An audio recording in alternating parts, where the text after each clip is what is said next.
so I can't wait to see it. Mr. Chairman. Yes. In the essence of boredom to the people that might be watching this presentation, this show, I'd like to move to vote on this in one way or the other. I'll move that we not support. We have a motion before us not to support. Any other discussion? No, we've had enough. Think we've had I enough? have more, but we had enough. All set. All right. Hearing none. The motion before us is not to support question 2. All those in favor, please say aye. Aye. Those opposed? There is unanimity on the board. Now, Mr. Rowe. I hope he agrees.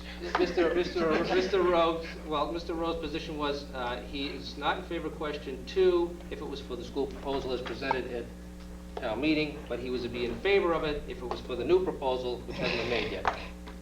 Let's not get on that route again. So, Done. haven't seen it. But. Question 3.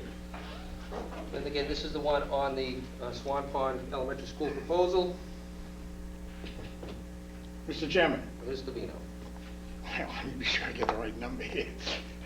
There's only 4, only 2 left. I don't know what I'm in favor There's of 2 now. left, you got a 50-50 I chance moved of getting it right. to support ballot question number 3.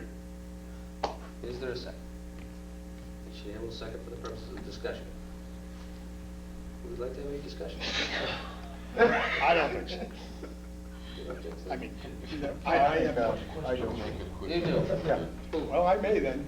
And, Mr. Smith. and I will make it quick, and basically it's for, the reasons I'm against it is for the reasons that you reiterated to earlier about the town administrator and the police building committee, that before you go forward with an appropriation for a building, you generally look at your borings, your soil consistencies, and everything else, which you reiterated to, and I hope you can remember your statement, that you said the wise decision was made by the town administrator and the police building committee to do the boring testings, look at the soil consistencies, make sure you can in fact put a building there.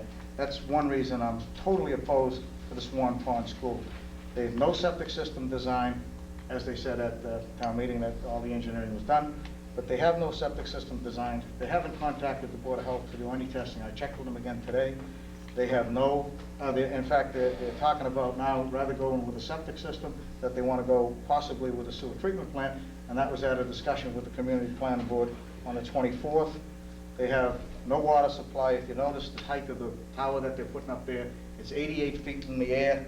Every foot of column of water goes up in the air, and this is 88 feet, so for every foot that water goes up in height, it exerts a pressure of 0.434 pounds at the base of the stack, which means that they've got probably 40 pounds of pressure at the base of the stack, which will tell you that they don't have enough water to meet the state standards for water supply for the new school.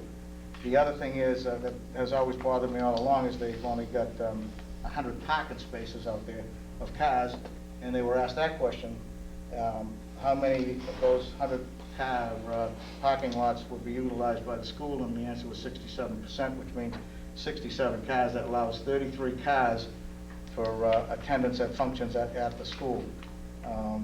There's just a host of reasons why I can't support that. I mean, you just can't go forward with a request for $14 million in actual construction cost with another $9 to $10 million in interest charges on top of that to construct a building without doing your borings, your soil consistency tests, your geological studies. And if you remember, they fought very, very diligently to get $25,000 at the October town meeting, that they were going to have all these geological studies done before November 7th. They still haven't done them.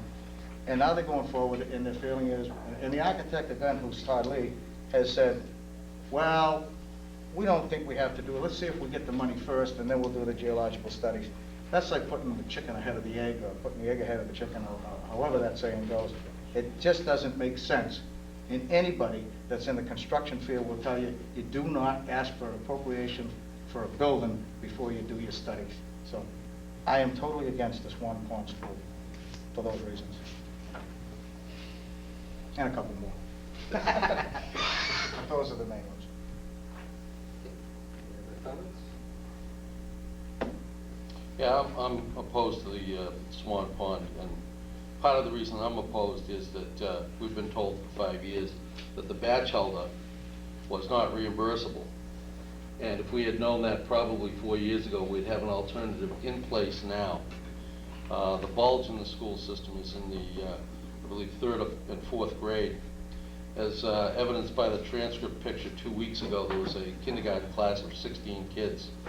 So I'm not convinced that there's a bulge coming through. I believe it's already there, and we do need to concentrate on the middle school and probably the high school. I sat next to Christine Lynch, as I said at that meeting, and she was talking about rehabbing the batch, and she said, oh no, unless you're gonna do something to the batch, like add classrooms and work on the ADA requirements. And I looked at her and I said, yeah, we are. Oh, well, no one ever said that to me. So, I think that, the town should have known that quite a while ago. And that kind of, you talk about credibility, I think that kind of shades my credibility quite a bit. Yours or somebody else? You mean, not your? Mike, the question of their credibility, I'm sorry. We wouldn't want that to be misinterpreted. I'm sure you wouldn't. No, I wouldn't. No, I wouldn't. I think performance speaks to credibility. I look at the little school project. I look at the Hood School project, which I was happy to be there yesterday for the ribbon cutting, and what a beautiful facility that the town paid for and built up there at the Hood School, and the same at the little school. Fabulous job in the school building committee, and it was all done within budget. They didn't come back and ask for another dime. These are the same groups of people here are working under the same constraints, public bidding constraints. I have an awful lot of faith in these people who have spent literally thousands of hours away from their family, who are all taxpayers in this community, just like you and I, toiling away, looking at the plans and crossing the T's and dotting the I's and making sure that not an extra dime is spent unnecessarily, and the money goes where it's best spent, and not coming back to this community looking for 10 cents above and beyond the appropriations that they sought for those projects. I think that speaks to credibility, the performance level of the school building committee, school committee, the architectural firm, that all have oversight in these particular projects and have come to successful completion. I mean, terrific job that they've done. And these are the same groups of people now that are proposing the Swan Pond School. I think a lot of the issues that are being brought up here now, again, smoke and mirrors. Confuse the people, raise some doubt, try and defeat it again for whatever purposes it is. I think there's a multitude of purposes being served and put forth here. But I think, again, we have danced around this issue long enough. We have cost ourselves millions of dollars. We have spent hundreds of thousands of dollars on studies, and we're looking to study some more. In the meantime, look at the growth figures, look at the enrollment figures. I mean, I have kids in the school right now, so I can see what's happening here. I coach in the Little League and soccer programs. Those programs are bursting at the seams. We have 5-year-old T-ball, the Little League thing, that has grown by leaps and bounds. These are the kids that aren't even in the system yet. I welcome, come on down, Sunday afternoon, look at the T-ball crowd. When you're walking to the Memorial Day Parade, if you were successful again in your election, look at the number of kids on the side of the road. It's different than what was there 5 years ago. The projected numbers are real, and again, they've actually been underestimated. We haven't hit the bubble, and we're not building to a bubble. And again, you're going to hear what you want to hear, and the selective hearing and selective facts, I think, is very unfair being presented to the public. The performance of the school building committee over the last 10 years, starting with the high school renovation, and then you're going forward with the elementary school proposals, the 2 that have been successfully completed, the one that we're looking to do now, and again with the middle and the high school. The undermining of their efforts is so counterproductive and so costly. We have to stop. We need to move forward. I believe this particular proposal is the right one for the town economically. I think it's going to meet the elementary school needs for the, again, they're talking for the next 40 years as far as housing close to, 60% of the school population in this new facility. I think it's important, again, that we move forward and retain the Bachelor of the School as school administration, public meeting space, and public access space as far as the green space that currently enjoyed by the fields, and hopefully we'll get some grass on the fields. So I believe this is the proposal that should be supported. I think the school building committee was correct in their assessment. I think the finance committee was correct in their assessment. I think the school committee was correct in their assessment, and I think Mr. Vito and I were correct in our assessment as to which proposal is the most cost-effective way of meeting the needs of our school district, securing the property values of every taxpayer. And again, everybody has a vested interest in this, whether you have a kid in school or not. It's going to cost everybody something, and the delaying has costed us more. Modular classrooms, which is what you're looking at, in a temporary stopgap measure, if this doesn't go, is going to be astronomical. You're going to need an override for modular classrooms. So, to me, let's move forward, move on, support the Swan Pond School, question 3. Mr. Fagan. Yeah, I just have one question. I don't know, Joe, writing some notes, he probably wants to talk. No, I'm writing a note, I want to find out something different, but nothing to do with this. Just one question I have. Why when Mr. Smith and I talk, is it smoke and mirrors, and when you talk, it's truth? I guess probably because all I've seen from you is ideas, and this proposal See, is that's a supposedly bad coming thing. forward. No, it's a An great idea is thing. a bad It's a thing? wonderful thing, but the interesting part is that both of you gentlemen supported the Swan Pond School at some point in your career here. Correct. And you've abandoned it for whatever reasons. Well, I would have to say. So that means you were mistaken before. Yeah, that's right. You bring up By the- smoke and because- mirrors, we're talking about plans that are drawn, $750,000. He asked me a question. $750,000 that were spent of taxpayers' money to put forth these schematic designs and plans. It's ready to go. There's no more mystery here. We know what the cost is. You know what you're getting. You know exactly what it is and what it's going to do for you. I still don't know what you're supporting. I still don't know what you're in favor of, other than something else. And I'm saying to you, as a taxpayer, I can't afford to wait for you anymore. Will you be here? Well, obviously, a majority of taxpayers can. You know, can afford to wait, because they are On a waiting. $20 million savings. Bill Smith and proposal. I are 2 votes.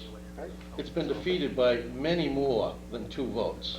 Many more. 45% said yes to a whole proposal. 55% said no, For what and you reason? had the police station people in with you last For time, the but what you reason? keep saying no. Now, and Mr. Venezia, in one of the round tables here, said there were 230 kids coming into the kindergarten. I believe they have at least 11 kindergarten classroom spaces, possibly 12.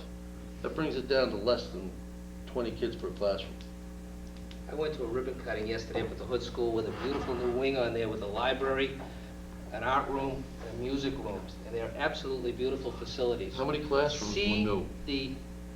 Kiss the art room goodbye, kiss the music room goodbye, until you solve the housing needs in the back of the school district, because they're shipping the kindergarten that's up there. I understand that. They're taking up these vital specialty areas, which is what they've been built for, and I don't want to belabor it, but it's a wonderful facility that isn't even going to be utilized for its intended purpose, because we're not getting off the dime and moving forward. How many new classrooms were built in that school?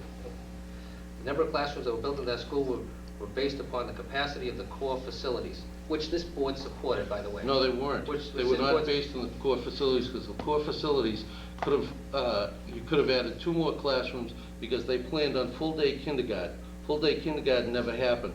They could have put And it 2 more still may classrooms happen there. down, the state may mandate It won't, the state won't mandate it, because they can't afford to retrofit all the schools. Well, the thing is, they were built to the core facilities there, and this board supported it. And when they supported the addition to the Hood School, and they supported the addition to the Little School, they also supported Part 2, which was the new Swan Pond School. And what's happened is, we've added to the we've added to the 2 other elementary schools based upon a plan which, again, hasn't been followed through as far as that 3rd piece, which was actually number 2. I believe the plan was not accepted in its entirety. No, but when the plan was put forth for the little school proposal, it was, if you're gonna do this, you have to do that, because if you don't do this, or if you accept this particular proposal and not go with the new Swan Pond School, you're looking at spending good money at a bad deal here, because it's not gonna meet our needs. We need the new school facility and the number of classrooms that we're talking about. So you're saying lack of maintenance of the batch was part of that Not plan? at all, not at all. Okay, how come it started 5 years ago when the master plan for the school started? You know, Mr. Bagan, this board supported that overall plan. The board supported it in an overall structure, and the board supported it piecemeal. And now all of a sudden, the majority of the board has deviated from the plan with some other people for something else. How many And people have come and unfortunately- gone on this board since then? Well, there's still some members who were here. Move the question. There's still some people who were here. Mr. Vito, you wish to speak? I'm sorry.